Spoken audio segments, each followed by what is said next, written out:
Do one thing. Compare the mark sheets of the last 10 UPSC toppers. You'll be shocked to find that in GS papers 1, 2, 3 and 4, almost everyone scores around 100, 120. Only a handful of toppers score above 120 in any particular GS paper. So, what's the real secret? The one you might be missing that all these toppers know. It's the optional subject essay writing and ethics. Together, these domains carry a massive weightage of 1000 marks. And the easiest and most consistent optional subject to score in? Sociology. But remember, to score good in sociology, you will always need a critical and sociological thinking. Vikas Ranjan sir की Vikas Ranjan sir I had joined Vikas Ranjan sir. मैंने Vikas Ranjan sir की Vikas Ranjan sir, the guidance of Vikas Ranjan sir here. And all these toppers developed it and prepared for sociology and essay writing by joining Vikas Ranjan Sir's Sociology Optional and Essay Writing program and used Triumph IAS resources for sociology, essay writing and general studies. Plus, they receive continuous daily one-on-one interaction with Vikas Ranjan Sir after class, either on call or WhatsApp. That's the kind of dedication you get from him. He's always available for his students. Don't think much, join now. Hello, I'm Gahana Navya James and I've secured All India Rank 6 in the UPSC Civil Service Examination 2022. This was a very unexpected result, though I was quite sure that I might have given a best performance. I was not very much confident about the rank or the results per se. But it was a very grateful moment whenever I saw the name on the list. I was very much happy and content. And at the same time, I also feel that this is also a result that can be motivating or inspiring to people who would prefer self-study as an option. So there are different methodologies and strategies that an aspirant could always adopt while preparing for this examination. Given the prestigious nature and the competitiveness of the examination, it is definitely true that there are different strategies that people or aspirants might use. So my strategy was quite concerned with self-study because I was also doing my research in international relations and politics. So it was a very exciting journey, and this was my second attempt at the examination. I gave my first attempt in 2021. So that was a time when I had just finished my post-graduation and I could not clear the preliminary stage of the examination. And that was an eye-opener because it also prompted me to change my perspective and my attitude towards the examination and make sure that I approach it with a very open and inclusive mindset. For the preliminary examination, I did not rely on any mocks or any of the test papers that were given by any coaching institutions. Instead, what I prioritized was to make sure that I'm acquainted with the pattern of the questions. Therefore, the first source that I used, which was also most important for me, was the previous year question papers. So I do believe that it is the foundation upon which we'll have to base our preparation upon. So apart from that, I also did a lot of searches on the internet. So I would say that a combine of newspapers as well as some websites in the sense websites which were also connected to newspapers in the sense e-paper and digital newspapers. And additionally, I also refer to some of the very interesting articles which I would come across on different platforms, scholarly platforms in particular. But for prelims, I had to make it more streamlined. And for that, I would say my top source was newspapers.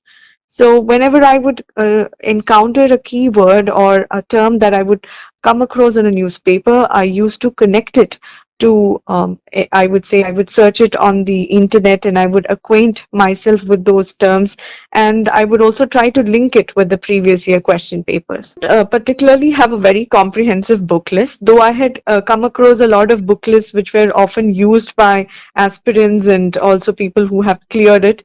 I did not stick on to a particular rigid book list. Instead, I was more acquainted with what was more familiar to me, because being a humanities and social sciences student, I would I had gone across the NCRTs while I was in class 11 and 12, because I had opted for social sciences and humanities while I was doing my class 11 and 12. So I was quite confident that I'll be able to recall those from the NCRTs. So therefore, I did not revise or reread the NCRTs during my preparation. And additionally, I also refer to the newspapers which were already being subscribed to since I was very young. So these included a regional newspaper from Kerala, which I was reading, and additionally, I also used to read multiple newspapers in the English language and in different forms like e-papers as well as in the physical form. My resources for GS papers were mostly based on the syllabus, and I prepared some of the, I would say, some ideas or snippets upon the keywords that were given in the syllabus. And additionally, I feel that my prior knowledge in the subjects, particularly in the fields of polity, constitution, since I was also a postgraduate in political science, I was more acquainted with the subjects of polity and constitution. Therefore, I did not have a particular strategy to prepare GS2.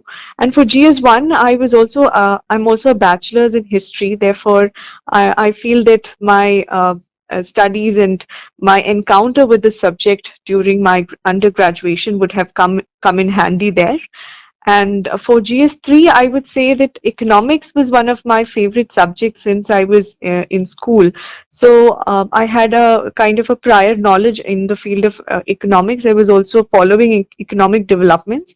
But for science and technology, I would say that it is one of the most updated and tricky parts. So I did not have a very solid strategy for science and technology. Instead, I relied upon online sources, and also I followed newspapers. And for GS4, I would say that it is most important that we have a very strong ethical compass and also have a set of values. So that is more than enough to understand the very nature of the question, because it is also a very reflective paper where your ethical skills are put into test. Moving on to the main strategy, the four GS papers, the general studies papers, as well as the essay and also the optional papers.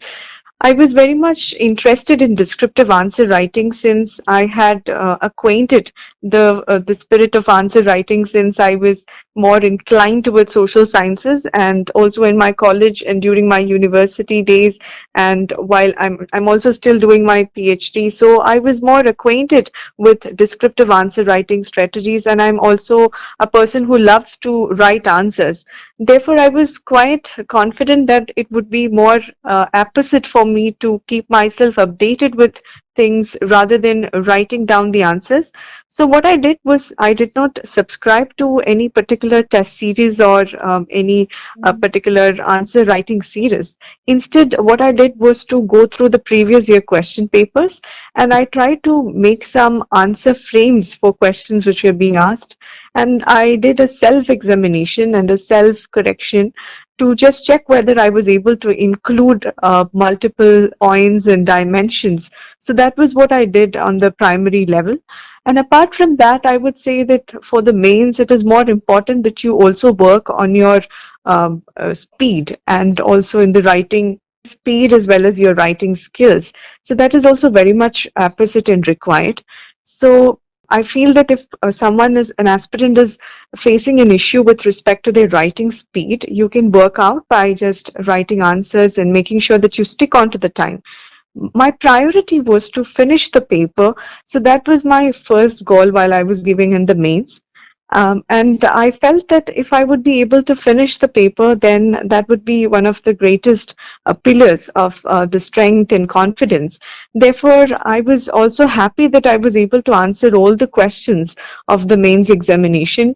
So that might also be a good strategy, because you might also have to make sure that you balance your knowledge with the time that is also required. For the mains answer writing, there are a lot of resources that are available online, which are also, some of them are all like free encyclopedias, or you can also use some of the open access websites which are there.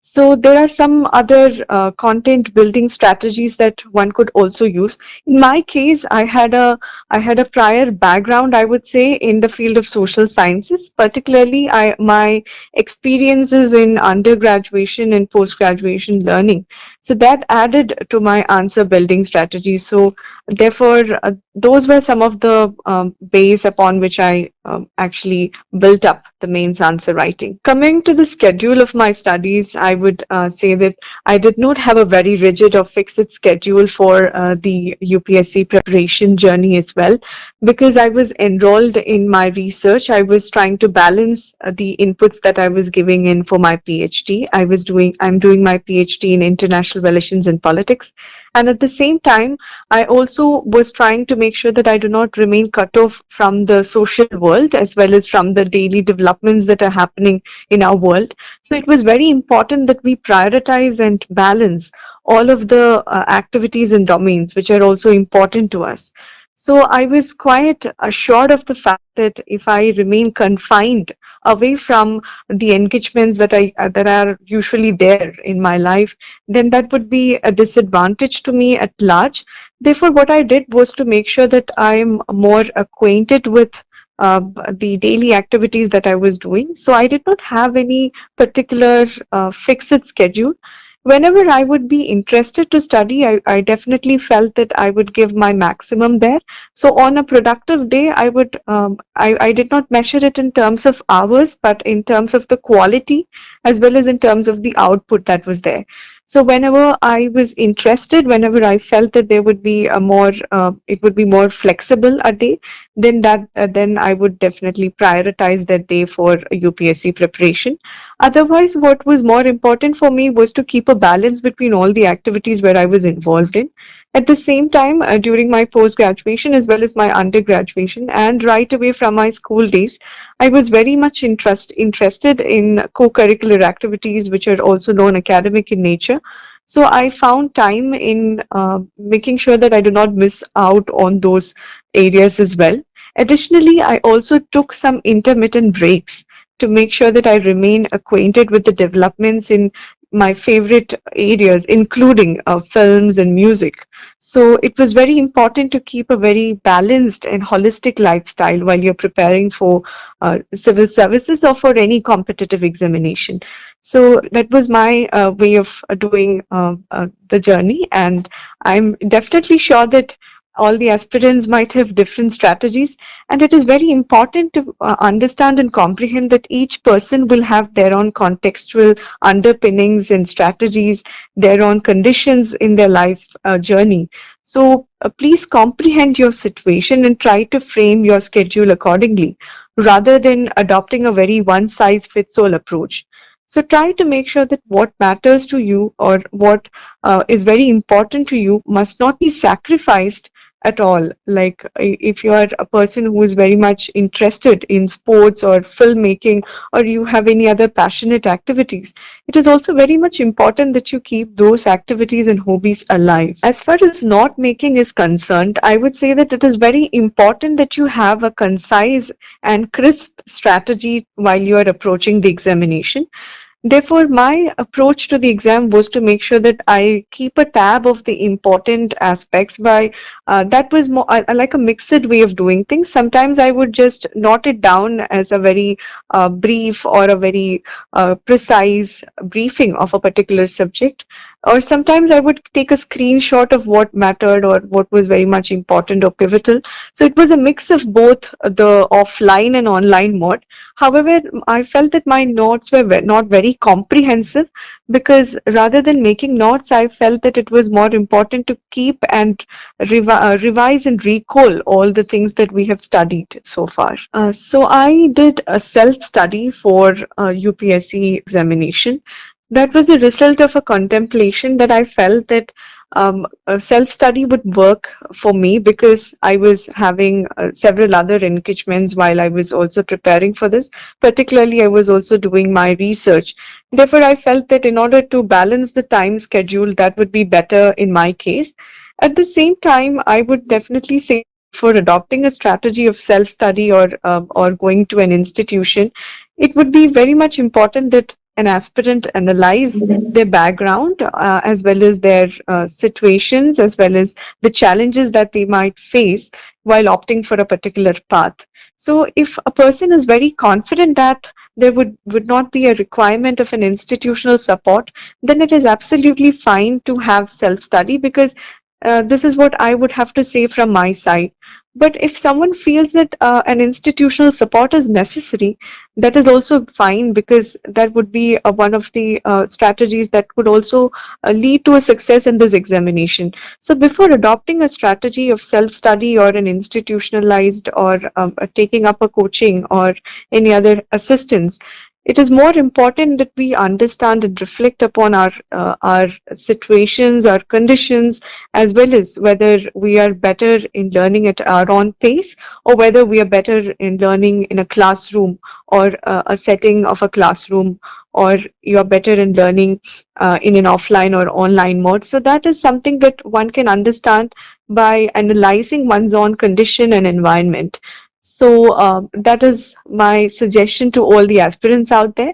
Definitely, self-study will have its own challenges, given the fact that sometimes you might be feeling a bit low with respect to the output that you might be getting, or with respect to the input that you might be putting it. So it's very important that you remain motivated and optimistic throughout the course of this journey. I was very much fond of writing essays, because I was I'm a person who used to take part in essay writing competitions since I was in school. So therefore, I did not feel that it would come up as a challenge during the mains examination. Instead, I was very much excited about writing the essay paper. It is true that there are different types of questions that might be put in the essay paper, including questions which might be philosophical and theoretical. And I always wanted to write essays that are more theoretical and philosophical in nature. Therefore, it did not prop up as a challenge for me. But those students or aspirants who are confronting a challenge in writing essay, I would definitely suggest that they go through the previous year question papers and understand the patterns of questions that are being asked for the examination. And at the same time, you can also take some time out to write and practice an essay to make sure that you stick on to the time and that you're able to brainstorm it well. So I believe that brainstorming and formulating a very broad framework of an essay is very much important. As far as current affairs is concerned, I was more concerned, or I was given importance to newspapers as the sole, or I would say the primary source of information. Since I was a young kid, I started to read newspapers, and that habit of mine and the association of mine in newspapers actually went a long way, and that became a part of my lifestyle as well. Therefore, newspapers were the primary source of my information as far as current affairs is concerned. However, at the same time, I also made sure that I'm able to recall the news. And for that, what I did was I would often save or take a screenshot or just take a picture of the important news articles or important write-ups that would come in the newspaper. But that was not a very rigid or a daily activity that I did. But whenever I would encounter something that was very key and pivotal, then I would just make sure that I bookmark it, or I save it, or I even download it, or take a picture of that. So newspapers, I believe, could be the robust source for preparing current affairs. And definitely, if someone wants to diversify and make sure that they are also having a very inclusive way of looking at current affairs, then compilations could also be used. However, due to paucity of time, in my case, I could not delve into compilations as well. Economics, as well as union budget, as well as the economic survey, these are also concerned as the key areas as well as the key sources which could be used, or which could be used as the guiding points for your preparation. So what I did was to make sure that I read these documents very carefully. However, more than reading it from in a very comprehensive manner, what I did was to make sure that I also went through the official highlights of the economic survey as well as the union budget, which would be published by the PIB. So that was a very public document, and it is also an official document. Therefore, it is also very much credible. And I went through the official highlights, and also I went through the official executive summary of these documents as well. So that made me more confident while approaching economics, as well as the aspects of current developments in the fields of economics of our country as well. My optional for the civil services examination was political science and international relations. While choosing the optional, what I gave the most importance was that whether I would be having an interest in my optional. I was quite sure that PSIR would be the answer because I was a postgraduate in political science, and currently I'm also doing my PhD in international relations and politics. Therefore, it came in as a natural answer to me that PSIR would be my optional. For the preparation of my optional, I relied upon the knowledge as well as the sources and the resources that I gathered and that I went through, that I browsed through while I was doing my post graduation. So that came in handy. Apart from that, I did not do a very tailor-made, or I would say a very specific preparation for the UPSC Civil Services optional paper. Instead, what I gave importance was to the syllabus of our optional paper. So that is very much vast and very dynamic, and at the same time, it's very interesting. So I tried to go through the keywords of the optional syllabus, particularly some of the portions which I found very much tricky, including I wanted to make sure that I also remain very much updated with the current developments of the aspects of law as well as the aspects of constitution. So for that, I try to integrate my optional preparation with the preparation of the GS papers, particularly GS2. So apart from that, my sole source for preparing the optional papers was the experience or the knowledge base that I garnered while I was doing my post-graduation. I would say that interview is one of the most exciting parts of the whole UPSC journey, and it is also a personality test. So it's very important that you remain true to yourself while attending the UPSC interview. As far as I can remember and I can speak about the UPSC interview experience, it was a very exciting one. And at the same time, the questions were more based on my domain, particularly on the fields of international relations, as well as international economics and geopolitics. So I was quite excited and happy in giving the answers. And I was also asked about AI and as well as science and technology and the fields of economy and how does the link between AI and job market would operate. So it was a very exciting and it was a very happy journey for me. And I was also happy after giving the UPSC Civil Services interview. And my suggestion to all the aspirants would be to make sure that you remain true to yourself. So it is also very much important that one does not lose the true spirit of the personality. So I did not opt for any mock interviews before going on for the personality test. Instead, I was having small guided conversations with my younger brother. So we tried to discuss and we tried to brainstorm on the issues as well as on different policies and also the developments that were happening on different domains. So, and we tried to have some discussions and deliberations on that. I would say that forming an opinion is the most important aspect as far as the UPSC Civil Services personality test is concerned. Since I did not give any mock interviews, my strategy was to make sure that I remain composed and that I remain very much inclusive and open to answering throughout the process of interview, because it's also a personality test. Therefore, it's very important that you're able to balance your knowledge with the soft skills as well as with your communication skills, and also remain composed throughout the journey. So for that, it is very important that you remain self-reflexive and at the same time try to understand yourself better and also form an opinion on different issues and try to augment your perspective and try to broaden it by diversifying it, by integrating different viewpoints and perspectives into your answers.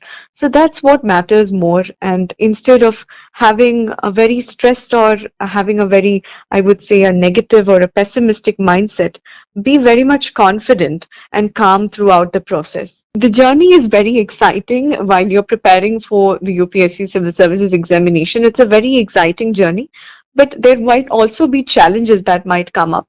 So it is very important that one tries to understand your strengths and weaknesses before venturing into studies or before trying to opt for an examination. I would say that it is very much important that you have an optimistic mindset while approaching this whole journey. It is sure that it's a very unpredictable journey because there are highs and lows. There are a lot of unexpected turns that the examination or your journey might take. So be very much prepared to accept it and try to understand failures as, I would say, one of the strongest pushing forces that might push you further to move closer to your goals. So I can reiterate my example for that. So I was not able to clear the prelims in my first attempt, and in my second attempt, I became more confident of approaching the examination with a very open mindset and making sure that the inhibiting factors are kept at bay while coming to the exam hall. So approach the examination with a very open mindset and leave the rest to the process, and at the same time be very much confident in your skill sets. That's what I can tell to all the aspirants out there. Thank you so much for listening to me on Delhi Knowledge Track. And at the same time, I would urge all the aspirants out there to remain confident and also to remain very much interested in whatever you learn, whatever fields that you might want to venture into. And most importantly, do not lose hold of your co-curriculars as well as your non-academic interests. Pursue your hobbies because that would also come in handy at any point of time in your life. So remain very much active, dynamic and confident throughout this journey. Thank you so much. Hello everyone, मेरा नाम वसीम अहमद भट्ट है और इस साल के CSE exam में मैंने 7th rank हासिल की है। मैं अनंतनाग डिस्ट्रिक्ट से आता हूँ, जम्मू एंड कश्मीर के। I will talk to you about the strategy and the resources that I use for this exam. सबसे पहले मैं अपने बारे में थोड़ा सा बताऊँगा कि इस UPSC में क्या जर्नी रही है। I started from CSE 2020। उस साल मेरा फर्स्ट अटैम्प्ट था और फर्स्ट अटैम्प्ट में मेरी रैंक थी 225। उसके बेसिस पे आई गॉट इंडियन रेवेन्यू सर्विस। उसके बाद I wrote the second attempt CSE 2021। उसमें मैं उतना सीरियस नहीं था, सो प्रीलिम्स हो ही नहीं पाया। उसके बाद this was my third attempt CSE 2022 और इस बार मेरी AIR 7 आई है। आई will talk about the general strategy resources and मैं इस बारे में भी बात करूंगा कि CSE 2020 और 2022 में क्या डिफरेंस आया मेरी स्ट्रैटेजी और रिसोर्सेज में। सबसे पहले हम एग्ज़ाम को 3 हिस्सों में बांटेंगे, prelims, mains and interview. Prelims का जो strategy and resources last time for example 2020 में मैंने किए थे और 2022 में किए थे, उनकी थोड़ी डिफरेंस बताता हूँ। लास्ट टाइम मैंने बहुत टाइम प्रीलिम्स में दिया था, लाइक आई थिंक 4 months और समथिंग लाइक दैट। तो प्रीलिम्स आने से पहले 4 महीने में स्टार्ट हो गया प्रीलिम्स पढ़ने के लिए। And I think first time if you are writing the exam तो आपके लिए इम्पॉर्टेंट है कि आप थोड़ा सा ज़्यादा टाइम दें। 2 महीने से तो डेफिनेटली ज़्यादा टाइम देना चाहिए। लेट्स से कि आप 4 महीने दे रहे हैं, so what do you do in those 4 months। तो आपके रिसोर्सेज होंगे डिफरेंट सब्जेक्ट्स के लिए। इन प्रीलिम्स हमारे पास तकरीबन 8 सब्जेक्ट्स है ओवरऑल। जैसे पॉलिटी है, उसके लिए लक्ष्मीकांत मैंने भी की है और सारे ही करते हैं। उसके बाद देयर इज़ ज्योग्राफी, उसके लिए देयर आर 4 NCERTs 11th और 12th क्लास की जो NCERTs हैं वो आप देख सकते हैं। Those are more than enough I would say for prelims. Third is economics. Economics के लिए what you have to do is कि एक जनरल कोई बुक नहीं है ऐसी जिससे आप सब कुछ पढ़ सकते हो। इकोनॉमिक्स के लिए आई वुड से कि आप मैक्रो इकोनॉमिक्स की NCERT पढ़िए और आप इंडियन इकोनॉमी पे एक NCERT आती है आई थिंक क्लास 12th की या 11th की, तो वो आप एक बार देख लीजिए। उसके बाद थोड़ा सा आप इकोनॉमिक सर्वे और बजट का समरी देखिए। दैट वुड बी इकोनॉमिक्स के रिसोर्सेज। देन उसके बाद देर इज़ इन्वायरमेंट। इन्वायरमेंट के लिए I had a resource called Shankar IAS। उनकी जो छोटी सी बुक होती है उस बुकलेट से मैंने जितना कर पाया तो उतना मैंने वहाँ से किया। Rest of it obviously there is current affairs also, but okay that is environment. Then उसके बाद we will go to history. History में मेरे पास I had whatever coaching I had done, वहाँ से मैंने जो नोट्स प्रिपेयर किए थे तो वो नोट्स से मैंने mostly ancient history, art and culture और इवन मॉडर्न हिस्ट्री वहीं से प्रिपेयर किया था। But there are other resources also. For example अगर आपके पास वो नोट्स नहीं हैं तो आप NCERT यूज़ कर सकते हैं, या ओल्ड NCERT RS शर्मा, या नई NCERTs 3 आती हैं, उसमें एंशंट एक पार्ट है तो वो वाली आप यूज़ कर सकते हैं। Beyond that you can also use spectrum, तो स्पेक्ट्रम की जो बुक होती है that is considered as good for prelims. तो हिस्ट्री के लिए हो गया। सो साइंस एंड टेक के बारे में, so what happens in science and tech कि 2 तरह के स्टूडेंट्स होते हैं, एक जिनका बैकग्राउंड लेट्स से इंजीनियरिंग रहा हो और साइंस में रहा हो, दूसरा ह्यूमैनिटीज़। सो बिकॉज मैं इंजीनियरिंग बैकग्राउंड से हूँ, सो मेरे लिए बेसिक साइंस ऑलमोस्ट क्लियर था। सो उसके लिए मोस्टली मैं करंट अफेयर्स ही प्रिपेयर किया। बट आपके लिए इफ़ आपका बेसिक क्लियर नहीं हो तो आप एक बार 9th 10th या 11th 12th की जो NCERTs होती हैं वहाँ से बेसिक कॉन्सेप्ट एक बार क्लियर कीजिए। और बाकी जो साइंस एंड टेक में मेजर क्वेश्चंस होते हैं वो होते हैं टेक्नोलॉजी के रिलेटेड। सो टेक्नोलॉजी जो करंटली दुनिया में जो भी टेक्नोलॉजी है नए वाली, जैसे आर्टिफिशियल इंटेलिजेंस, रोबोटिक्स है, so those kind of technologies you need to know. So how would you know that? You have to use some current affairs.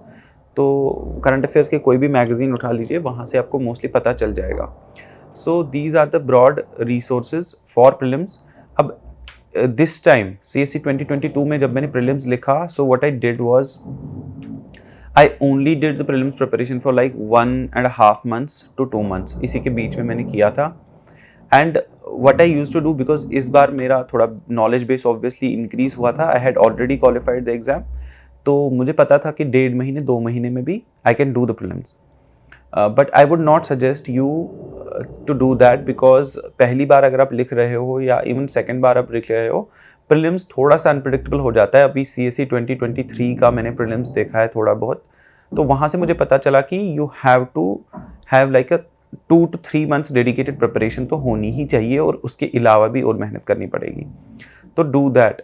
Then prelims में सेकेंड पार्ट आता है which is test series and previous year questions. तो ये दो मुझे लगते हैं they are like you can say the bible for prelims. तो जैसे प्रीवियस ईयर क्वेश्चंस है फॉर एग्जांपल, तो एक बुकलेट आती है मार्केट में, उसमें सारे प्रीवियस ईयर क्वेश्चन जो प्रीलिम्स के हैं वो सारे टॉपिक वाइज उन्होंने असॉर्ट किए हैं।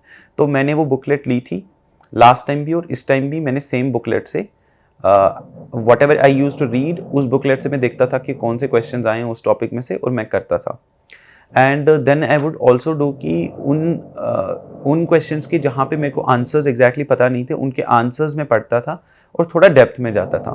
तो मुझे ऐसा लगा कि दिस टाइम जब मैंने एग्ज़ाम लिखा तो उन वाले क्वेश्चन से जो पहले आए हुए थे उनके आंसर्स थोड़े डेप्थ में जो पढ़े थे मैंने, काफ़ी क्वेश्चंस वहाँ से भी आए थे। तो ऐसा होता है। फॉर एग्जांपल मैं there was a question about clouds, पहले कुछ साल पहले एक क्वेश्चन आया था कि जो upper stratosphere clouds and lower stratosphere clouds, something like that, कि उनमें क्या डिफरेंस होता है, तो क्लाउड थिनिंग एंड ऑल के बारे में। तो इस बार एग्जैक्टली उनके मतलब आंसर्स या ऑप्शंस देख के अगर आप देखोगे तो आपको पता चलेगा कि वो क्वेश्चन का थोड़ा डेप्थ में यूपीएससी ने एक और क्वेश्चन पूछ लिया 2022 में। तो सिमिलरली आई थिंक अगर 2023 में भी आप थोड़ा सा चेक करोगे तो डेफिनेटली ऐसे क्वेश्चंस आपको डेफिनेटली मिलेंगे हर साल। सो प्रीवियस ईयर क्वेश्चंस को छोड़ना नहीं है, वो डेफिनेटली ही करने हैं। उसके बाद टेस्ट सीरीज होती है।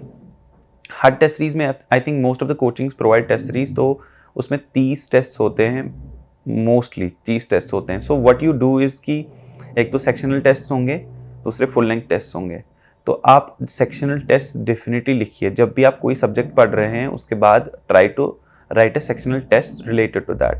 सिमिलरली लेट्स से कि आपने हिस्ट्री पढ़ लिया तो आपने हिस्ट्री का टेस्ट लिख लिया, आपने आर्ट एंड कल्चर पढ़ लिया उसका टेस्ट लिख लिया। So that will help you because it will build your foundation, और आपको समझ आ जाएगा कि आप कौन सी चीज़ें मिस कर रहे हो। So that is another thing that I wanted to say. उसके बाद जो फुल लेंथ टेस्ट हैं that you can write very close to the exam, कि एग्जाम में 1 महीना रह गया या समथिंग लाइक दैट, तो you write full length test. अब फुल लेंथ टेस्ट में ये होता है कि समटाइम्स कोचिंग में दे विल आस्क बहुत ही random questions. Okay, so some of you might get dejected कि 80 नंबर आ रहे हैं या 90 नंबर आ रहे हैं। तो आई वुड से कि if you are getting something in the range of 85 to 100 तो यू आर गुड।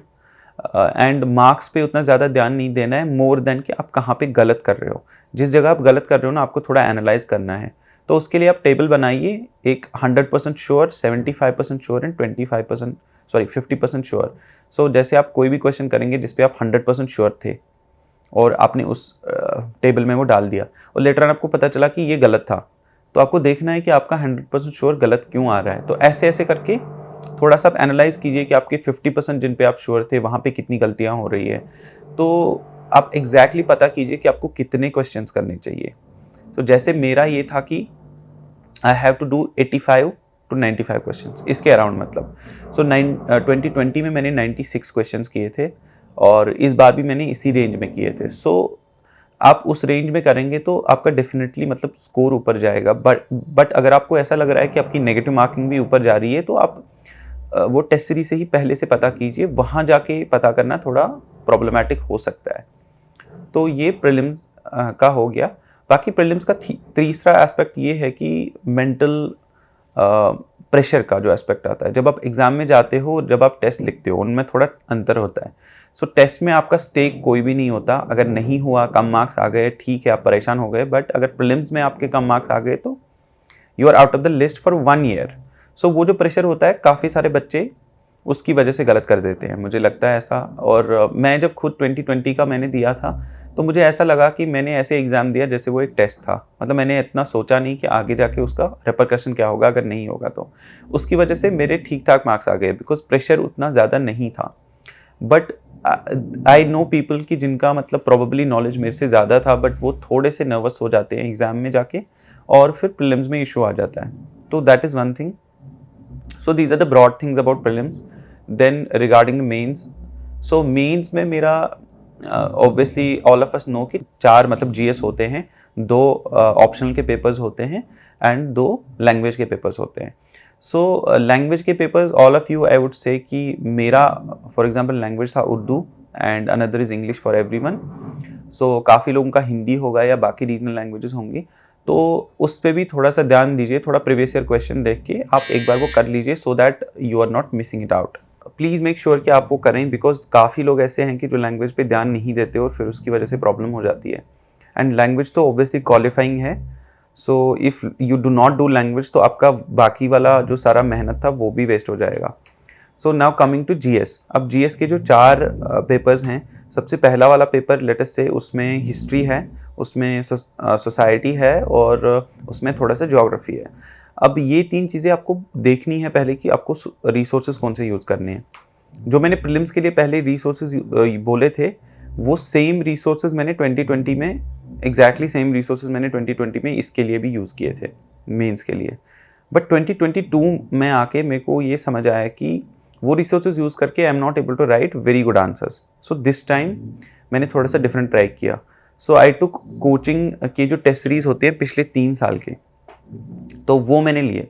उनके मॉडल आंसर्स होते हैं कोचिंग की तरफ से ही, you can get them anywhere, old Rajendra Nagar या ऑनलाइन या जो भी आपको मिलेंगे वो लेके उनका मैंने सीधे मतलब जैसे फॉर एग्जांपल लेटेस्ट से कि हिस्ट्री है तो मैंने हिस्ट्री का पूरा पोर्शन वहीं से कवर किया, ज्योग्राफी का पूरा पोर्शन वहीं से कवर किया और इवन सोसाइटी का मैंने मोस्टली वहाँ से कवर किया। कुछ टॉपिक्स बाहर थे जो मैंने नोट से किए थे। तो ये जो मॉडल आंसर से मैंने पढ़ा उससे ये हुआ कि my brain went into answer format, कि मैं आंसर्स ही पढ़ रहा हूँ और आंसर्स ही लिख रहा हूँ, तो थोड़ा सा उसमें स्ट्रीमलाइन हो जाता है। ये स्ट्रैटेजी मैंने पहले शुभम कुमार सर के वीडियो से देखी थी, तो वहाँ से मुझे ये पता चला। तो ये थोड़ा रिवर्स इंजीनियरिंग वाला स्ट्रैटेजी है। उसके बाद सेकेंड जीएस में भी ऑलमोस्ट सिमिलरली मैंने मॉडल आंसर्स पिछले 3 साल के जो थे वो भी देखे, पॉलिटी के और social justice and all, everything I saw from model answers, except एक चीज़ सेकंड पेपर में विच इज़ इंटरनेशनल रिलेशंस, बहुत करंट अफेयर्स बेस्ड है। तो मैंने सोचा कि मॉडल आंसर्स का ज़्यादा रेलेवेंस वहाँ पे नहीं रहेगा, बिकॉज वो 3 साल पहले जो क्वेश्चन पूछ रहे हैं मॉडल आंसर्स में टेस्ट सीरीज़ में, वो आज प्रॉब्ली उतना रेलेवेंट नहीं है। So what I did was I took the mains 365 for that. तो आप कोई भी मैगजीन उठा के देखिए इंटरनेशनल रिलेशंस का, तो उसमें से आपको मिल जाएगा कि करंटली जो भी इश्यूज़ हो रहे हैं तो उसके अराउंड आप पढ़ सकते हैं। बट उसके अलावा आई वुड से कि अगर आपको प्रॉब्लम हो रही है इंटरनेशनल रिलेशंस में, मेरे को भी थोड़ा सा इशू था इंटरनेशनल रिलेशंस में, so what you need to do is थोड़ा सा आप स्टैटिक भी पढ़ लीजिए, बैकग्राउंड रिलेशंस का पढ़ेंगे तो आपको करंट अफेयर्स भी समझ आ जाएगा। तो that is the second paper. The third paper resources, so third paper में we have economics, we have disaster, we have security, we have environment. So almost all of these except disaster and security I did from model answers. So economics मैंने model answer से किया, then उसके बाद environment मैंने model answer से किया, और then there was disaster. So disaster में मैंने क्या किया कि आई हैड टू पार्ट्स। एक तो मेरे पास नोट्स थे हर डिजास्टर के related, most of the disasters were covered in those notes, तो दे वर गुड नोट्स, इसलिए मैंने वहाँ से किया। अगर आपके पास ऐसे नोट्स हैं हर डिजास्टर के रिलेटेड तो फाइन। देन उसके अलावा मैंने मॉडल आंसर से कुछ कुछ क्वेश्चंस किए, जैसे मीडिया का क्या रोल रहता है डिजास्टर्स में, या टेक्नोलॉजी का क्या रोल रहता है डिजास्टर्स में। तो ये वाले जो क्वेश्चंस थे ये मैंने वहाँ से प्रिपेयर किए जो मॉडल आंसर्स थे। तो थोड़ा सा मैंने यहाँ पे दो चीज़ों का कन्वर्जेंस लिया। उसके बाद आई हैड सिक्योरिटी। अब सिक्योरिटी में अगेन सेम इशू होता है जो इंटरनेशनल रिलेशंस में होता है। International relations is also current affairs based in model answers, and security में भी यही होता है कि मैंने देखा कि कोचिंग सेंटर्स जो हैं वो टेस्ट सीरीज में थोड़ा सिक्योरिटी भी करंट अफेयर्स बेस्ड डालते हैं। बट मैंने पिछले 5-6 साल का जो प्रीवियस ईयर क्वेश्चंस देखे थे यूपीएससी के, तो उसमें मुझे पता चला कि सिक्योरिटी में they ask questions more from static. So वो सेम ही क्वेश्चंस पूछेंगे डेवलपमेंट एंड एक्सट्रीमिज्म या साइबर सिक्योरिटी एट्सेट्रा। तो ये वाले जो मतलब क्वेश्चंस हैं ये बेसिकली आपके बहुत क्लियर होने चाहिए। तो उसके लिए मेरे पास नोट्स थे। होपफुली मैं वो अपनी चैनल पे डालूंगा वो सारे नोट्स, तो आप उसको एक्सेस कर सकते हैं। सो वो नोट्स उनमें ये था कि हर किसी टॉपिक के related I have written like 4-5 pages, ऐसे साइबर सिक्योरिटी के रिलेटेड और वट तो मैंने करंट अफेयर्स उसमें बहुत ही मिनिमम किया, करंट अफेयर्स का नहीं किया, ना मैंने मॉडल आंसर्स उसमें सिक्योरिटी में किए। तो I did it from notes. तो that was GS3। Then there is GS4। अब GS4 में लास्ट टाइम 2020 में मैंने जब GS4 लिखा था तो मेरे पास क्लास नोट्स थे, मैंने उनसे पढ़ा और टेस्ट लिखे और एग्ज़ाम लिखा, बट मेरे उसमें थोड़े से मार्क्स कम आ गए। इस टाइम मैंने सोचा कि थोड़ा सा मुझे ज़्यादा मेहनत डालनी पड़ेगी। सो व्हाट आई डिड वाज कि मैंने पूरे नोट्स नए से बनाए। सो हर किसी टॉपिक के रिलेटेड आई मेड 2 to 3 और 3 to 4 pages around that I made notes.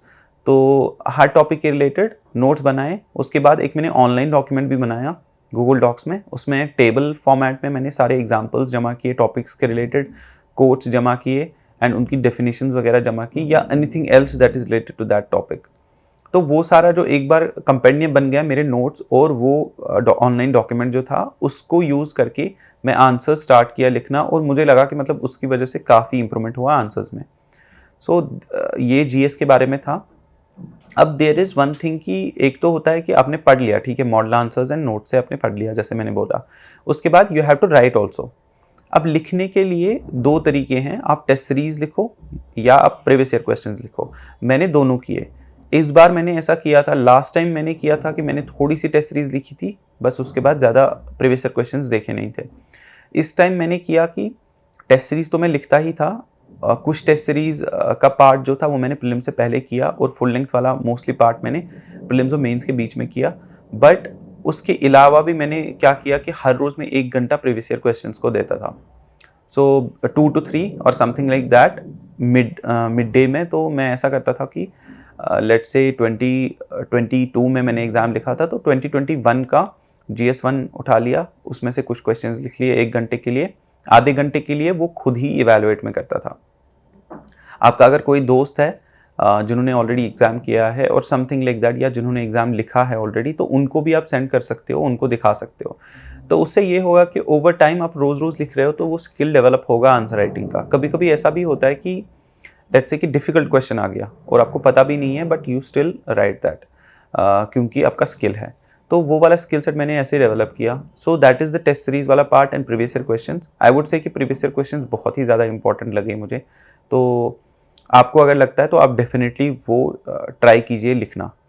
ये हो गया GS। उसके बाद देयर इज़ ऑप्शनल। ना ऑप्शनल में it's a slightly different strategy, because GS एक जनरल स्टडीज़ है, ऑप्शनल ऑनर्स लेवल और बैचलर्स लेवल का सब्जेक्ट होता है। सो मेरा ऑप्शनल था एंथ्रोपोलॉजी। अब ऑप्शनल के रिलेटेड जनरल में बोलूँगा कि ऑप्शनल चूज़ कैसे करना है। सबसे पहले तो you have to see the scoring ability of that optional. A lot of optionals have been scoring good in recent times. Anthropology है, sociology, history, political science, और मतलब कभी कभी ऐसा भी हो जाता है कि किसी और ऑप्शन से भी काफ़ी अच्छे स्कोर आते हैं लोगों के, तो उसके हिसाब से आप देखिए। बट उससे भी ज़्यादा इंपॉर्टेंट आई वुड से कि आपका इंटरेस्ट कितना है, बिकॉज अगर आपने स्कोरिंग एबिलिटी के बेसिस पे ही पूरा चूज़ किया तो आपके इंटरेस्ट का इशू ये रहेगा कि आपको 1 साल 1.5 साल वो ऑप्शनल पढ़ना है और आप नहीं पढ़ पाएंगे, तो वो इशू हो जाएगा। So please make sure that आपका जो ये ऑप्शनल चूजिंग है वो प्रॉपरली हो रहा है based on interest and scoring. थोड़ा सा स्कोरिंग भी होना चाहिए और इंटरेस्ट भी होना चाहिए। बाकी आप उसकी टेस्ट सीरीज़ देख लीजिए कि टेस्ट सीरीज़ है मार्केट में या नहीं है, रिसोर्सेज हैं मार्केट में या नहीं है। तो ये सारी चीज़ें आप कंसिडर कीजिए, उसके बेसिस पे आप उसके बेसिस पे आप ऑप्शनल चूज़ कीजिए। तो that is the other thing about optional. Then this is the major mains का पार्ट। देन उसके बाद कम्स द इंटरव्यू। अब इंटरव्यू में you have a different skill set that is required. Skill set है personality का, personality development कितनी हुई है आपकी।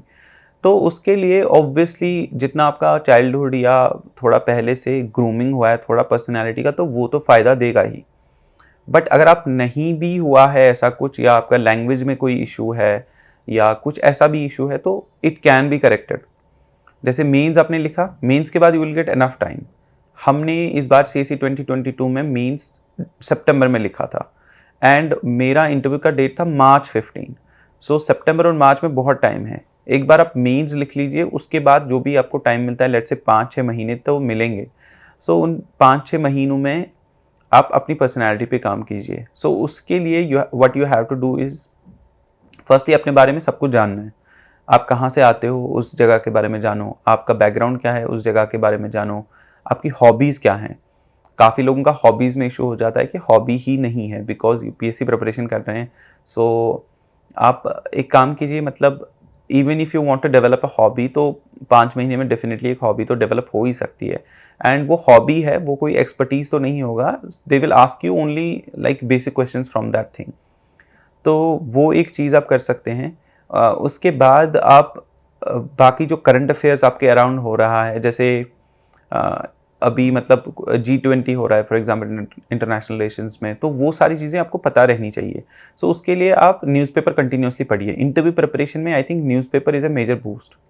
मैं इस बार इंटरव्यू प्रिपरेशन में मैंने तकरीबन आई थिंक 3-4 न्यूज़पेपर्स पढ़े थे। एक इंडियन एक्सप्रेस, हिंदू, थोड़ा सा बिकॉज मैं इंडियन रेवेन्यू सर्विस में था तो 1-2 न्यूज़पेपर्स में और पढ़ता था इकोनॉमी के लिए, बिजनेस स्टैंडर्ड, लाइमेंट, और थोड़ा सा अपनी स्टेट के रिलेटेड आप कोई न्यूज़पेपर उठा के थोड़ा सा देख लीजिए उसका रोज़ रोज़। सो आपका एक होलिस्टिक अंडरस्टैंडिंग रहेगा कि आप कहाँ से आ रहे हैं, आपका बैकग्राउंड क्या है, वो सब उसका करंट अफेयर्स जो भी होगा।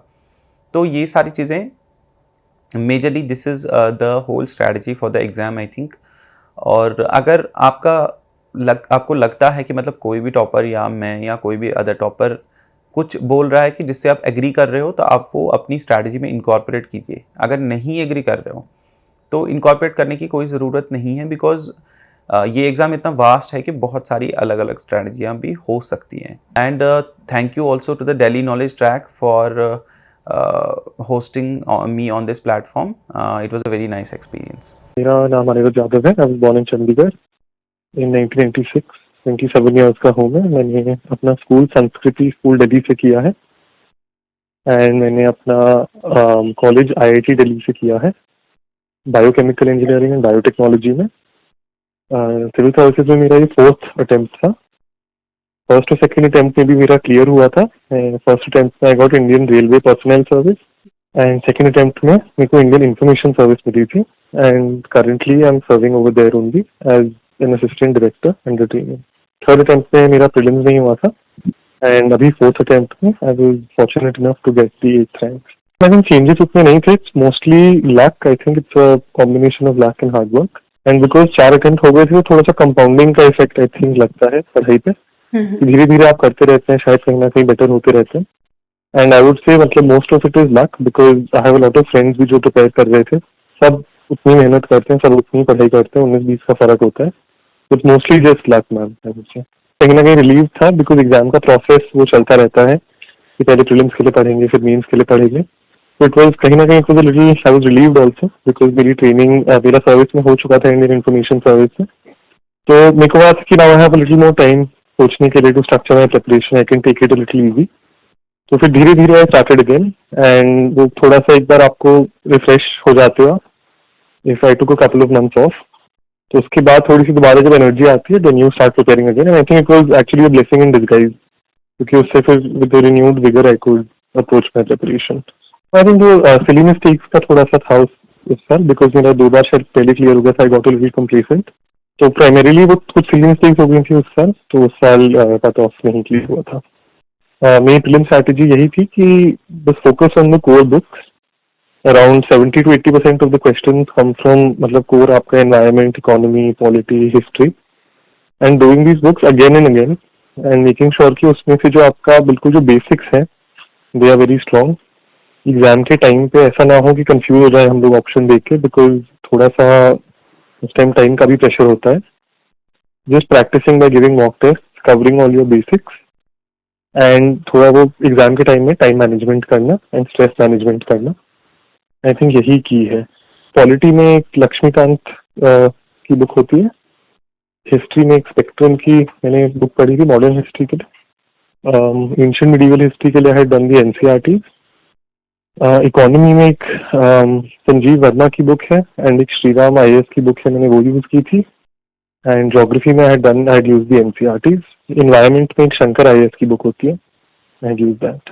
Online resources are very important I think, because जब भी कुछ नई हैपनिंग होती है तो उसके बारे में पढ़ना आप ऑनलाइन ही पढ़ते हैं, तो lot of sources, coaching centres की वेबसाइट, पीआईबी, विकास पीडिया, इन सबसे काफी आई थिंक जैसे वो स्पेसिफिक चीजें होती हैं, जैसे अगर कोई गवर्नमेंट स्कीम या कुछ है तो उसके विकास पीडिया बहुत अच्छा है।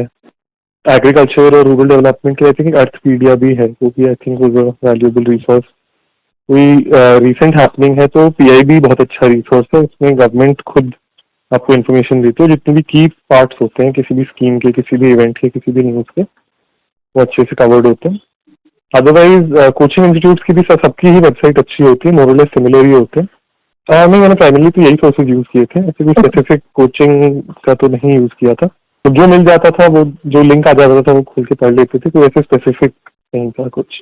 नहीं मैम, सच स्टडी था। कोचिंग मैंने अपनी मॉक इंटरव्यूज और अपने मेंस की टेस्ट सीरीज के लिए ली थी, उसके अलावा क्लासरूम कोचिंग मैंने कभी नहीं ली। आई थिंक मेंस में थोड़ा सा मतलब वो you need a lot of stamina because you have to write for 6 hours during Mains, so having the ability to sit down and continuously write for 6 hours, तो उसका हैबिट डेवलप करना बहुत जरूरी है। आई थिंक वो प्रैक्टिस से ही आता है, तो I think writing lot of mock test, completing the syllabus, because एक बार सिलेबस अच्छे से पढ़ लें, उसमें जितने भी एक्स्ट्रा पॉइंट्स हैं जो प्रीलिम्स में कवर्ड नहीं होते, चाहे वो डिजास्टर मैनेजमेंट हो चाहे एथिक्स हो, तो that is very important. Optional is certainly की, आई थिंक अबाउट 50% टाइम तो आपको ऑप्शनल को देना ही चाहिए, एंड कहीं ना कहीं उसी से आपका रिजल्ट डिसाइड होता है। I think just balancing everything and completing everything is the bottom line in main. My option is anthropology. I think वो GS1 में तो प्राइमरीली एवरीथिंग इज वो प्रीलिम्स में जो ज्योग्राफी, हिस्ट्री है, कल्चर जो है, तो सेम ही सोर्सेज है। उसमें जो सोसाइटी का एक्स्ट्रा वाला पार्ट होता है उसमें मैंने पास्ट ईयर टॉपर्स का काफी नोट्स मैंने देखे थे, तो दे वर वेरी वेरी हेल्पफुल। कोई ऐसे स्पेसिफिक बुक नहीं थी। आई थिंक एक विजन IAS की बुक आती है, बुकलेट, वो मैंने रेफर की थी। एंड GS2 में भी मैम पॉलिटी मोस्टली तो लक्ष्मीकांत से ही मैंने पढ़ी थी, एंड GS2 में बिकॉज इंटरनेशनल रिलेशंस है वो मोस्टली न्यूज़पेपर से कवर हो जाता था। जो गवर्नेंस वाला पार्ट था वो मैंने सेकंड ARC रिपोर्ट से किया था, एंड साथ में मैंने पुराने पास्ट ईयर टॉपर्स काफी लोगों के नोट्स रेफर किए थे। GS3 भी ma'am I think it's mostly current affairs based, तो newspapers I think one of the most valuable resources, and बाकी का जितना भी है वो प्रीलिम्स की जो बुक लिस्ट है उसी के साथ, मतलब वो कॉन्करेंट है बुक लिस्ट। तो GS4 के लिए ma'am I think online Google करना, यूट्यूब पे थोड़े वीडियोस देखना। I did read about 3-4 books, सबसे मैंने कुछ कुछ उठाया था, एंड तो वो काफी हेल्पफुल था। वंस अगेन वो ऑनलाइन टॉपर्स की जो पास्ट ईयर कॉपीज होती हैं उनसे काफी कुछ सीखने को मिला, एंड यस मोस्टली प्रैक्टिस। उसके बाद ऐसे के लिए मैंने कुछ अलग से नहीं किया था, कुछ ऐसे मतलब ओवरऑल स्ट्रक्चर बस करना आना चाहिए। तो I used to take half an hour before I started writing the essay, structure की क्या लिखेंगे उसी टाइम पे, तो कभी उसमें कोई इंट्रो अगर अच्छा समझ आ गया, स्टोरी वोरी कुछ याद है तो वो लिख देते थे, बट एज सच अलग से कुछ इतनी प्रिपरेशन नहीं की। आई थिंक प्राइमरली तो प्रैक्टिस ही है। शुरू में तो I think the first answer you will write will be the worst answer you right, and वो धीरे धीरे आप इम्प्रूव ही करते हैं। तो I think just the ability कि आप रोज बैठ जाएं अराउंड, चाहे आप रोज एक ही लिख लें, एंड धीरे धीरे इम्प्रूव करना। और लोगों जो पास्ट ईयर के टॉपर्स वॉपर्स हैं उनके आंसर से सीखना। आई थिंक प्राइमरीली तो वही की है, एंड धीरे धीरे अपने आप को इम्प्रूव करना, चाहे डायग्राम्स बनाना हो, चाहे स्पीड इम्प्रूवमेंट हो। एंड बिकॉज सबका अलग प्रोसेस होता है, कुछ लोगों को हैंड राइटिंग इम्प्रूव करनी होती है, कुछ लोगों को अपना स्पेस मैनेजमेंट इफेक्टिवली करना होता है, कुछ लोगों को टाइम मैनेजमेंट में इश्यूज आते हैं। तो whatever you understand yourself through the practice that you do, and उसके बेसिस पे फिर just improving incrementally. I think जब once you are done with the syllabus once or twice, जब थोड़ा सा आपको पकड़ आ गई है सिलेबस पे, इसके बाद शुरू कर सकते हैं। I have taken vision IAS in 2019 and I have taken Shankar IAS अभी in my fourth attempt. Prelims के लिए मैंने नहीं ली थी कोई टेस्ट सीरीज। वो मार्केट में टेस्ट मिल जाते थे, तो I would just take I go find an online resource practice question, या फिर वो मार्केट से आके खरीद लेता था। एब्सोल्युटली आई थिंक मतलब टू ईच देयर ओन। अगर आपको मतलब अगर कहीं पैसे दे दिए तो आपका बन जाता है कि करना ही करना है, ये तो पैसे दे दिए तो इफ दैट वर्क्स तो बिल्कुल वो भी कर लेना चाहिए। बट ऑफलाइन आई थिंक कोई क्वेश्चन तो सेम ही है, आपको बैठ के करना है बस। तो आई थिंक ऐसे सच कोई डिफरेंस है नहीं ऑफलाइन में ऑनलाइन में। आई थिंक सिर्फ न्यूज पेपर से ही मोस्टली हो जाता है करंट अफेयर। तो दो स्ट्रैटेजीज आई थिंक इसमें रहती है, कुछ लोग करंट अफेयर मैगजीन्स करते हैं, कुछ लोग न्यूज पेपर्स करते हैं। तो I was on the newspapers वाला side, just reading them diligently, identifying क्या सिलेबस में से मतलब जो सिलेबस से कॉन्करेंट है उसको अच्छे से पढ़ना, उसके नोट्स बनाना। I used to be Indian Express in the Hindu. वो बात उतनी प्रॉब्लम नहीं थी बिकॉज मेरी ट्रेनिंग शुरू हुई है आफ्टर माई नेम्स। घर पे रहने में काफी कंफर्ट्स होते हैं आपको, मतलब पेरेंट्स का सपोर्ट रहता है, आपके आसपास जानकार लोग रहते हैं। तो अगर आप में डिसिप्लिन है तो बिल्कुल घर पे रह सकते हैं, if you can put in the same level of effort. Delhi में ये है कि अगर आप ओल्ड रेलवे नगर में जाएं तो इतने लोग देखने को मिलते हैं, कहीं ना कहीं वो कम्पिटिटिव एटमोसफियर फील होता है। तो सबकी अपनी अपनी जैसी श्रद्धा है कि जिसको अगर वो कंपटीशन में थ्राइव करते हैं तो बिल्कुल दिल्ली आना उनके लिए बेटर है। कुछ लोगों को आसपास से किसी से कोई मतलब नहीं, अपना काम अच्छे से करना है, तो वो होम टाउन में भी रह के कर सकते हैं। और नोट्स बीइंग ऑफलाइन और ऑनलाइन, आई थिंक दोनों के अपने फायदे नुकसान है। ऑफलाइन नोट में ये फायदा होता है, जब आप लिखते हैं तो आपको याद रहता है हमेशा। जब आप टाइप करते हैं तो उसको बहुत बार पढ़ना पड़ता है उसको याद रखने के लिए। तो I used to prefer offline notes for prelims and Mains. But उसमें एक बहुत बड़ा जो चैलेंज आता है वो है स्ट्रक्चरिंग का, कि आपके पास अलग अलग नोटबुक्स होनी जरूरी है, उसमें इंडेक्स होना जरूरी है। तो नोट्स में अगर आपके पास कोई स्पेसिफिक टॉपिक आप ढूंढ रहे हैं, कोई स्पेसिफिक स्कीम है, तो उसको ढूंढने में बहुत टाइम लगता है। वो बहुत मतलब आपके पास पूरे लाइक 10-12 रजिस्टर्स हो जाते हैं नोट्स के, उसको मैनेज करना बहुत प्रॉब्लमेटिक होता है, which is where the online resources are very very useful. तो depending on the subject I think online और ऑफलाइन मैंने तो दोनों यूज किए थे। जैसे इंटरव्यू की मेरी पूरी प्रिपरेशन मैंने ऑनलाइन की थी वन नोट से। बट जहाँ जहाँ पे भी आपको इन्फॉर्मेशन याद करनी है या कुछ और करना है उसमें मैंने ऑफलाइन किया था, but I think both are equally good. तो जो आपको प्रायोरिटाइज करना है, अगर आपको चीजें याद करने में दिक्कत होती है तो offline is a good way to ensure कि आपको चीजें ज्यादा याद रहें। अगर आपको स्ट्रक्चरिंग ज्यादा पसंद है और अगर आपको एक मतलब बहुत अच्छा वेल ऑर्गेनाइज्ड नोट्स चाहिए, बिकॉज इतने ज्यादा आपके नोट्स बनते हैं, तो online is really superior in that sense. Anthro I think was a good option. I was very comfortable with anthro. I think बहुत ज्यादा इंटरेस्टिंग सब्जेक्ट है, कभी में कोई ख्याल नहीं आया कि चेंज कर लूँ। मेरे सेकंड अटेम्प्ट में भी अच्छे मार्क्स ही थे एंथ्रोपोलॉजी में। तो overall I was happy with my preparation, happy with the option. और एंथ्रोपोलॉजी में आई थिंक काफी सारी बुक्स यूज की हैं, मस्ट हैव बीन अराउंड 25-30। तो सारी तो मैं नहीं बता पाऊंगा, but primarily I think IGNOU एक बहुत अच्छा सोर्स है। इसमें ऑनलाइन आपको सारे रिसोर्सेज मिल जाते हैं फॉर फ्री, एंड कहीं ना कहीं आई थिंक क्वेश्चंस भी काफी वहीं से बनते हैं। उसके अलावा बनी रत्नम के नोट्स थे, मैंने वो वाले देखे थे। उसके अलावा काफी सारी बुक्स हैं, तेलुगु अकेडमी की बुक्स हैं, मैंने वो देखी थी।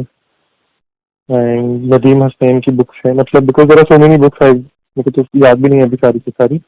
बट आई थिंक वो कॉम्प्रिहेंसिवली जो ऑनलाइन बुक लिस्ट अवेलेबल है जो पास्ट ईयर टॉपर्स ने यूज किया है, वो मैंने यूज किया था। डेली नॉलेज ट्रैक को मैंने यूट्यूब पे फॉलो किया था, specially during my first attempt, जब थोड़ा सा गाइडेंस में इश्यूज आते हैं या ओवरऑल थोड़ा सा इफ यू फील लॉस्ट, तो बहुत अच्छा रहता है कि आप ऑनलाइन जाके you can listen from the toppers, कि you can hear their strategy, you can hear the fact कि उन्होंने उनके भी सेम चैलेंजेस थे जो आप फेस कर रहे हैं। And because it is very specific in the sense कि कुछ लोग सिर्फ आपको इंटरव्यू का बताएंगे, कुछ लोग सिर्फ आपको आपके ऑप्शनल का बताएंगे, कुछ लोग सिर्फ एथिक्स या ऐसे का बताएंगे. तो that was something I think was very good. नहीं, आई थिंक ऐसा कुछ स्ट्रेंथ वीकनेसेस का तो उतना नहीं था. मतलब सब कुछ नॉर्मल ही है, ऐसी कोई डिफिकल्ट पार्ट तो नहीं है सिलेबस का. It is just reading and understanding. If something that was I would say challenging, then I think anthropology was something that was challenging. उसमें बहुत कुछ याद करना था. सिमिलरली हिस्ट्री में एंड आर्ट एंड कल्चर में बहुत चैलेंजिंग होता है फॉर प्रीलिम्स, बिकॉज उसमें वही बहुत ज़्यादा याद करना होता है. इकोनॉमी एंड पॉलिटी तो I think more or less I was comfortable with. Environment again was challenging because तो जहाँ जहाँ पे आई थिंक वो थोड़ा you have to remember and cram, और that part is challenging. Apart from that, anything that is conceptual, it was something I was comfortable with. I was comfortable with economy. I was comfortable with geography. So I think the interview is a very different process than prelims and mains. उसमें अपनी preparation की उतनी ज़रूरत नहीं है जितनी presence of mind, calmness, and the ability to engage ही है. And वो भी बिल्कुल like all other stages practice के साथ ही आता है. चाहे वो आप घर पे प्रैक्टिस करें, चाहे आप कोचिंग सेंटर में जाएं. एंड उसके अलावा जस्ट कवरिंग योर डैफ, एक डैफ का फॉर्म होता है. एज लॉन्ग एज उसमें जितने भी कीवर्ड्स हैं उस पर आपका कॉम्प्रिहेंसिव नोट्स है, आपने स्टडी कर रखी है. एंड इंटरव्यू वाला preparation is a lot of fun because you get to learn a lot about yourself. Because उसका प्राइमरी गोल ही यही है कि आपके बारे में इंटरव्यू बोर्ड जानना चाहता है. मेरा जो इंटरव्यू एक्सपीरियंस था उसमें about 60% was DAF based question, जिसमें मेरी कॉलेज एजुकेशन, मेरा होम टाउन, इन सब से उन्होंने क्वेश्चन पूछे थे. And the rest were either situational question or current affairs based question. My board was मेरी Preeti Sudan ma'am. I think अब now is the time to revise अभी, क्योंकि इनका रिविजन आई थिंक बहुत ज़्यादा हेल्प करता है. काफ़ी बार लगता है कि अब तो 4 दिन बचे हैं, 5 दिन बचे हैं, अब कोई फायदा नहीं है. बट आई थिंक काफ़ी फायदा होता है एंड में पढ़ाई करने का. And I think at the same time it's also very important to sleep on time every day. Sleep for 8 hours, because वो वेल रेस्टेड माइंड से बहुत अच्छा आपका फिर उस दिन फोकस बनता है. And I think as long as you can make sure कि आपके पास जो ऑलरेडी नॉलेज और इन्फॉर्मेशन है उसे आप सही तरीके से एक्सेस कर सकते हैं. आपका स्ट्रेस इज नॉट इतना ज़्यादा कि आप वहाँ पे कोई मिस्टेक कर दें. I think just maintaining a level head, just making sure that you're revising what you've already done, not picking up anything new right now, and just having the confidence कि आपने जितनी पढ़ाई की है वो काफ़ी है और everything will be in your favor. I think this is for right now. So I think this will be my advice. And this is CSAT में actually I don't think मेरे को ज़्यादा idea है because मैंने कभी उसके अलग से पढ़ाई नहीं की. So I would just, because engineering background है और वो मैथ के क्वेश्चन होते थे एंड इंग्लिश में भी आई वाज कंफर्टेबल. तो मैंने सीसैट के लिए अलग से पढ़ाई नहीं की. मतलब it was never that big of a challenge for me. तो आई थिंक कि for all aspirants out there, everyone is very well aware कि सबके चैलेंजेस लार्जली सेम है. सब लोग अपना बेस्ट दे रहे हैं एंड आपका काम है बस उसमें करते रहना दोबारा और दोबारा. बिकॉज एंड में मतलब आपका कैसा लक है उस दिन, आपको कैसे सवाल आएंगे, आप कैसा लिख के आएंगे, वो तो उसी दिन पता लगेगा. उसका स्ट्रेस लेने का कोई पॉइंट नहीं है. As long as you are doing your best, और जब आप एग्जाम लिख के आते हैं, चाहे सक्सेस हो चाहे फेलियर हो, यू आर सेटिस्फाइड कि आपने अपना बेस्ट किया. तो स्ट्रेस में या फिर लेजीनेस में या डिस्ट्रैक्शन की वजह से अगर आप if you can't give 100% your preparation तो फिर खुद से रिग्रेट ज्यादा होता है. तो I would just suggest that everyone should give their best. आपने जो जितना पढ़ रखा है उसमें कॉन्फिडेंस रखना चाहिए. कंपेरेटिव एग्जामिनेशन है तो आपका कॉम्पिटिशन अपने आप से ही होना चाहिए. जितना आप कर सकते हैं उतना करिए. किसी और का वो देख के यू शुडंट थिंक ये नहीं हुआ वो नहीं हुआ. तो हाँ जी, I think that would be about it. Thank you for listening to daily knowledge track. All the best to all aspirants. मैं कनिका गोयल, मेरा यूपीएससी सिविल सेवा एग्जामिनेशन में 9वां रैंक आया है इस बार. मैं कैथल हरियाणा से आती हूँ. प्रीलिम्स की स्ट्रैटेजी की अगर मैं बात करूँ तो प्रीलिम्स के लिए पिछले साल तो मैंने लगभग 7 महीने तैयारी करी थी, सारे बेसिक्स को क्लियर किया था. मेरे ये स्ट्रैटेजी रहती थी कि मैं इंडेक्स निकाल लेती थी सब बुक्स के और इंडेक्सेस पे काम किया करती थी, उसके थ्रू रिकॉल किया करती थी. रिकॉल की स्ट्रैटेजी बहुत इंपॉर्टेंट थी मेरे लिए. और इस साल जब मैंने प्रीलिम्स क्लियर किया तो वो प्रीवियस ईयर क्वेश्चंस पे बेस्ड था. जो भी लॉजिकल कॉन्सेप्ट्स अपने अंदर डाले थे उनके ऊपर बेस्ड था. और ये था कि एलिमिनेशन टेक्निक से आप कर सकते हो. इस बार शॉर्ट तो मैं केवल 25 क्वेश्चन ही टिक कर पाई थी एंड देन बाकी क्वेश्चंस मैंने एलिमिनेशन टेक्निक के थ्रू सॉल्व किए. मेंस की स्ट्रैटेजी की बात करूं तो GS 1 के लिए वही सोर्सेज मेरे लगभग सेम ही रहे। GS 4 एथिक्स के लिए डाइवर्स सोर्सेज को मैंने रेफर किया, लेकिन उसके बाद मैंने अपने नोट्स को कल्मिनेटिव और बहुत कंसोलिडेट कर लिया था। साथ ही सेकंड ARC रिपोर्ट बहुत इंपॉर्टेंट सोर्स थी मेंस के लिए। Then interview strategy last time was also based on mock interview, लेकिन इस टाइम एक बहुत अच्छा इनिशिएटिव स्टडी IQIS लेके आया था, जिसके through we connected with interview candidates who were preparing for interview। तो उनसे बात करके, उनसे डिस्कशन करके अलग अलग टॉपिक्स पे, that actually helped a lot। और mock interviews भी दिए, साथ ही खुद से प्रिपेयर किया टॉपिक्स को और पूरा GS भी रिवाइज किया इंटरव्यू के लिए, ताकि एक बेस बने। हरियाणा के लिए अलग से तैयार किया, अलग से I used to have a discussion. कैथल के लिए also I used to have a discussion. Then book list की बात करूं तो वही बहुत बेसिक बुक लिस्ट जैसे सभी कैंडिडेट्स की होती है, और ये भी बहुत एक स्ट्रिक्ट बुक लिस्ट नहीं है। पॉलिटी के लिए I refer to Laxmikanth, history के लिए स्पेक्ट्रम को रेफर किया, इकोनॉमिक्स के लिए श्रीराम IAS के इकोनॉमिक के नोट्स को मैंने रेफर किया है, ज्योग्राफी के लिए NCERTs को ही रेफर किया है, क्लास 11th और 12th की जो NCERTs होती हैं, और साइंस एंड टेक्नोलॉजी और इंटरनल सिक्योरिटी के लिए मैं करंट अफेयर्स पे ही ज़्यादा डिपेंड रहती थी। सोसाइटी के लिए मैंने NCERT को कवर किया था, but political science as a optional होने की वजह से सोसाइटी एरिया को मैंने उसके थ्रू कवर किया। एंड GS 2 की जो गवर्नेंस एरिया है उसके साथ जोड़ के जो एग्जाम्पल्स मैं उसमें यूज कर रही थी, वही मैंने सोसाइटी के साथ उसे लिंक किया। And coaching versus self study, I like to say कि दोनों चीज़ें हेल्प करती हैं।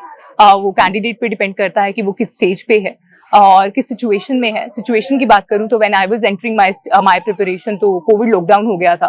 Then I went for self study और मैंने ऑनलाइन क्लासेस ही ली है, जो अगर मुझे जरूरत लगी लेने की। बट अगर कैंडिडेट को जरूरत लगती है ऑफलाइन कोचिंग की, तो वो भी ले सकते हैं। देन ऑनलाइन रिसोर्सेज काफी रेफर किए, नेम करने के लिए तो अभी मुझे याद नहीं आ रहे हैं, बट बहुत ऑनलाइन सोर्सेज को मैंने रेफर किया। कुछ नेम करूं तो प्रीलिम्स 2022 के लिए बायजूस का एक क्रैश कोर्स था, जो कि टारगेट प्रीलिम्स 2023-2022 करके आता है। उसमें लगभग 22 वीडियोस होती हैं, जो कि आपकी कंसोलिडेटेड पूरी करंट अफेयर्स की प्रिपरेशन को कवर कर देती हैं। That act is as an important source for me. Focus on the previous year questions and ensure that एक लॉजिक और एक अंडरस्टैंडिंग डेवलप करके आप क्वेश्चंस को सोल्व कर रहे हो, और एक कंसेप्चुअल क्लैरिटी UPSC जो देखता है एक IAS में, और वही कंसेप्चुअल क्लैरिटी प्रीलिम्स के अंदर टेस्ट की जाती है। Motivational, my mama and papa both have been a great source of motivation for me. तो मोटिवेशन तो वहीं से आया है, और वो पूरी प्रिपरेशन में as a pillar of support, I think दोनों बाजू अगर मैं कहूँ तो इस तरीके से, अगर मैं गिरूँ ना तो सपोर्ट के तौर पे मेरे साथ में खड़े रहे हैं। I'd like to thank DKT for this initiative. Thank you for helping the candidates a lot. I have been benefited by watching a lot of videos. Thanks a lot. Thank you.